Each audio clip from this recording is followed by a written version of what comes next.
Jordan, tell us a bit about your new show, what people can look forward to, plug away, if you will. Yes, plug.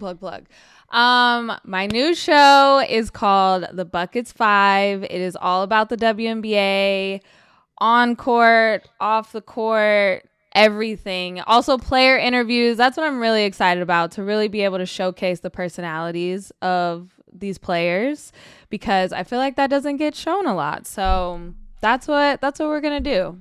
Only on Buckets. Subscribe on YouTube. The players love you too. Like they like really, really enjoy being around you.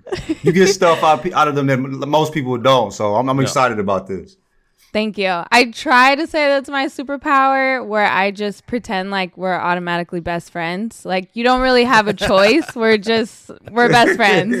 And people just go with it. It works. You're so likable, man. It's impossible not to like you. It's impossible to be a fan. Now I'm sitting here and I'm like, did she use that trick on me when I first Right. It works so fast. Right.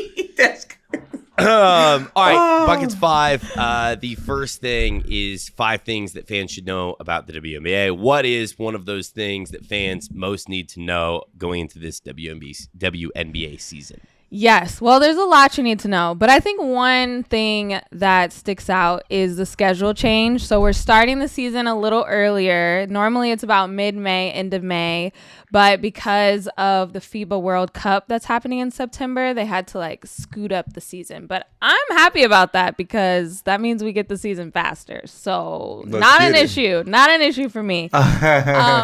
But they also changed the playoff schedule, which is a thing, because the Chicago Sky last year completely wrecked the system of going through single elimination games. So single elimination games are no more in the WNBA playoffs, which was really fun. It had we had a time. It was great, but no more. But we get more games, so it's good either way. So what's the 6th thing that y'all couldn't put in the Buckets 5? I know y'all had like 8 or 9 things and had to chop it down to 5. I need to know what number 6 was. Oh gosh, you have to go through the Google Doc history. I'm trying. All right, that's all you know. Make some money. No, I'm just kidding. No, I think there's so many things I'm excited about, and I could have gone team by team and player by player. We have another video coming out about the 5 players that I'm most excited about this season. So I think those were the things that probably were left off. I would have went, I'm excited for the Sparks, and that would have just been its own item. That's a show. That's its own episode. You talked about how the WNBA roster is the hardest roster to make. I'm wondering how many of these rookies, like you said, like lottery type picks might not make the roster. How many people in the draft do you think will make the roster? I saw a stat the other day that said since the very first draft in 1997, only 42% of players that get drafted make a team. And that is a wild percentage. Just in general. That's just, overall since the beginning.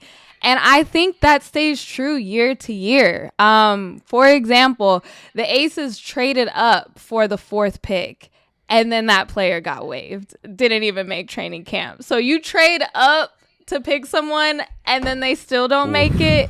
That's what we're in right now. That's what we're in. It is a lot of players that are getting waived that are shocking everybody. Crystal Dangerfield was Rookie of the Year 2 years ago, and she gets waived by Minnesota. Like, nobody is safe, you guys. This is a really hard job to make.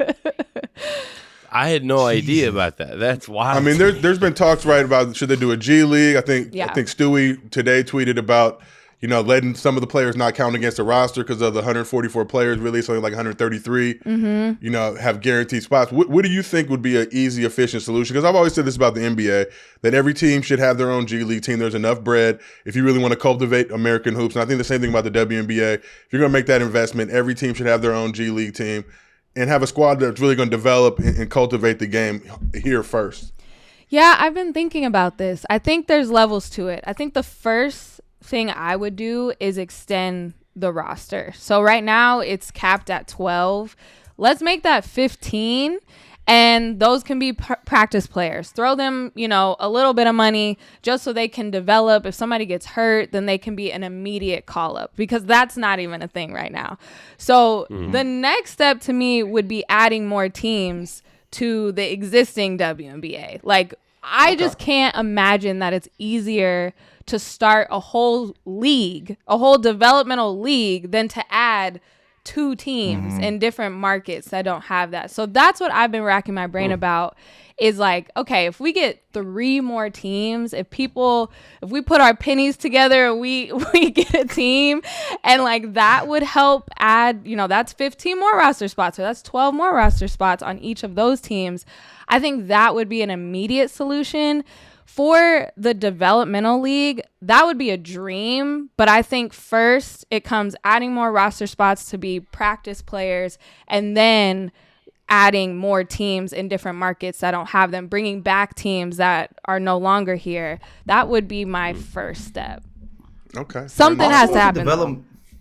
With the developmental league, like, they probably won't get paid much. There's already issues with pay in the WNBA. Why would you just not go overseas, get your reps overseas, get paid way more? You know what I'm saying? Like, well, so if you get waived right now, there is no league for you to really go to. Like, if you get waived on May 4th, like, it's the off season overseas. Right. Yeah. So the W is really the only league that goes during the summer. So you're just kind of like, I was just thinking about this. You get waived today.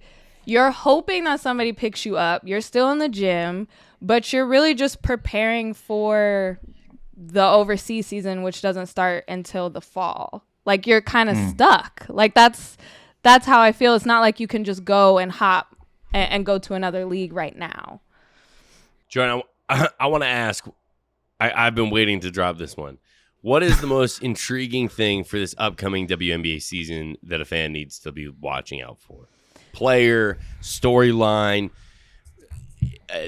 people that hate each other. What do you got? The most intriguing single storyline to pull from? Drop that on us. Oh, there's so many. I think the Indiana Fever is one team that I think is interesting to watch, because they had 4 picks in the first round of the draft. They are notorious for just what we were talking about, waiving their first round picks, waiving their star players. It's chaos over there. Absolute chaos. And now they have pretty much all rookies starting and their whole team. And it could go really good, or it could continue to go really bad. But I'm excited to figure it out. That's a little part of me where I'm curious of which direction it goes. But besides that, Elena Deladon is back. She's healthy. We miss watching EDD play at full strength. So I'm really excited about that.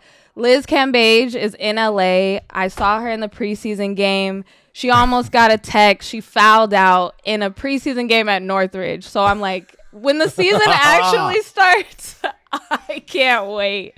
So yeah, those are a couple of characters that I'm excited to watch. We have a bunch of people in the comments shouting out Brittany Griner, and I was wondering if you had any sort of update you wanted to give to them as far as where things are at, just in the most layman's terms, where things are at with her case right now. Yeah, free BG first of all. The latest update that I have read is that basically it's been named that it's a wrongful. What I don't even know the correct term, but basically they are going to be able to fight for her, and she's not going to have to go through the Russian jurisdiction system, which is a good sign. That's a really good sign.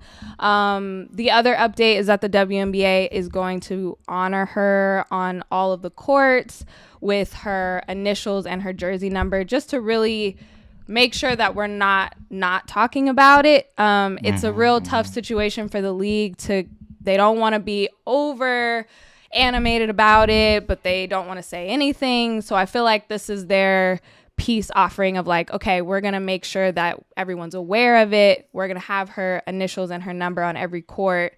Even at the draft, that was the first thing that the commissioner said, we are working tirelessly to bring Brittany Griner home. And I think that's just the sentiments of all the fans. We want her home. We want her with her family. It's just sucks that she has to even be in Russia in the first place playing overseas. So there's layers to this, but we just want her safe. And everyone is watching diligently to see updates to see when she comes home. Right on. I appreciate it. All right, last thing here. If a person is an NBA fan and they're not watching the WNBA, why should they start? First, shame on you. No, I'm just kidding. I